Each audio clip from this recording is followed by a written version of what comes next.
Israel has launched a new wave of strikes on Iran's nuclear site in Isfahan. This marks the second attack on Isfahan. The site was the first hit within the first 24 hours of the war back on June 13th. Israel allegedly targeted 2 centrifuge production sites in Isfahan in the overnight strikes. The Israeli military has released video footage claiming it shows damage to the nuclear facility following the attack. Akbar Salehi, Deputy Governor for Security Affairs in Isfahan, confirmed the strikes. He said the facility had sustained damage, but added there were no casualties reported.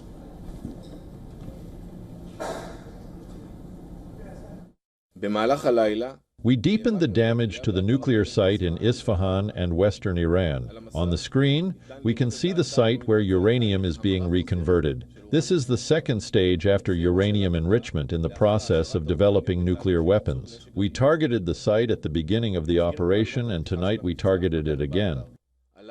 We targeted it again with a deeper blow in order to deepen our achievement. This is what the site looks like after we targeted it again.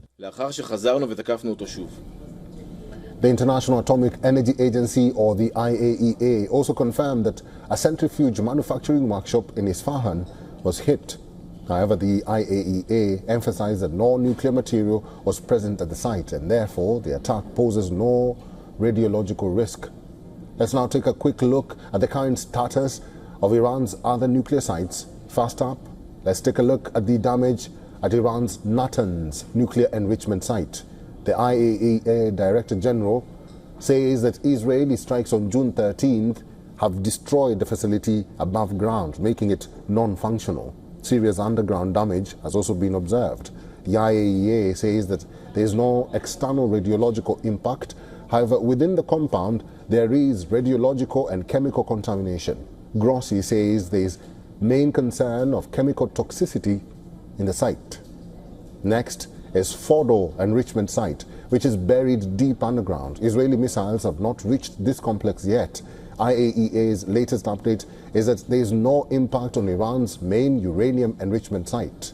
With respect to the Arak or Kondab nuclear site, the IAEA says that Israeli struck the compound on June 19th. However, given that the reactor at this site is not operational, there has been no impact. Hence, there is no radiological consequence as well. One of the most important sites that IAEA chief spoke of is Iran's Bushehr nuclear power plant. Israel has not targeted Bushehr yet, but Grossi has warned that any damage to the site will trigger the release of very high-level radioactivity into the environment.